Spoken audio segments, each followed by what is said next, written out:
राजा परीक्षित अर्जुन के पोते और अभिमन्यु के पुत्र थे। संसार सागर से पार करने वाली नौका स्वरूप भागवत का प्रचार इन्हीं के द्वारा हुआ। पांडवों ने संसार त्याग करते समय इनका राज्याभिषेक किया था।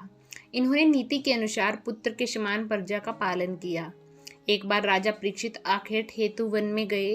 वन पशुओं के पीछे दौड़ने के कारण वे प्यास से व्याकुल हो गए तथा जलाशय की खोज में इधर उधर घूमते घूमते वे शमीक ऋषि के आश्रम में पहुंच गए। ऋषि शमीक के आश्रम में उनके पुत्र शिरंगी एवं अन्य ऋषि कुमार एक साथ रहकर अध्ययन करते थे। सभी विद्यार्थी जंगल में गए हुए थे तो शमीक ऋषि आश्रम में समाधि में लीन बैठे हुए थे। उसी समय प्यास से व्याकुल होते हुए राजा परीक्षित आश्रम में पहुंचे। राजा ने आश्रम में इधर उधर काफी पानी तलाश किया और शमीक ऋषि जो समाधि में बैठे हुए थे उनके पास गए और बड़ी विनम्रता के साथ कहने लगे कि मुझे प्यास लगी है, कृपया पानी दीजिए। राजा ने अपने वचन 3-4 बार लगातार दोहराए, लेकिन ऋषि समाधि में लीन थे, इसलिए वह उठे नहीं। राजा को लगा कि ऋषि समाधि में लीन होने का ढोंग कर रहे हैं। इस बात पर राजा को गुस्सा आ गया और पास ही पड़ा एक मरे हुए सांप को उठाकर ऋषि के गले में डाल दिया। आश्रम से जाते हुए राजा परीक्षित को एक ऋषि कुमार ने दूर से देख लिया। सभी ऋषि कुमार राजा के स्वागत के लिए उसी क्षण आश्रम में पहुंचे, लेकिन जब आश्रम में पहुंचे तो राजा आश्रम से जा चुके थे। साधना में लीन बैठे शमीक ऋषि के गले में सभी ने सांप मरा हुआ देखा। इतना देखकर उनके पुत्र शिरंगी को क्रोध आ गया और हाथ में जल लेकर राजा को शाप देते हुए कहा कि मेरे पिताश्री का अपमान करने वाले राजा परीक्षित की मृत्यु आज से 7 दिन के बाद नागराज तक्षक के काटने से ही होगी।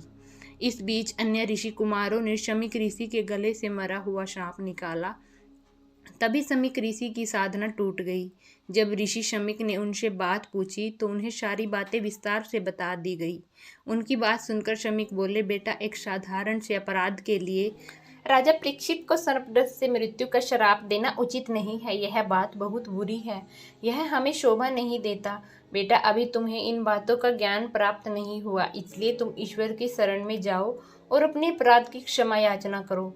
राजा परीक्षित को राजभवन पहुंचते पहुंचते अपनी गलती का एहसास हो गया। ऋषि शमीक का एक शिष्य राजा परीक्षित के पास गया और कहने लगा, हे राजन, ब्रह्मा समाधि में लीन शमीक ऋषि की ओर से आपका उचित आदर सत्कार नहीं हुआ, जिसके लिए उन्हें अत्यंत खेद है। लेकिन आपने जो मरे सर्प को उनके गले में डाल दिया था, जिसके कारण उनके पुत्र ने आपको आज से 7 दिन के बाद मृत्यु का श्राप दिया, उनका यह श्राप असत्य नहीं होगा।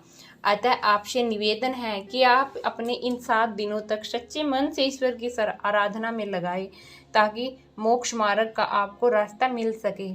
श्राप की बात सुनकर राजा परीक्षित व्यास पुत्र सुखदेव मुनि के पास गए, जहां राजा परीक्षित को सुखदेव जी ने 7 दिन तक लगातार भागवत कथा सुनाई थी।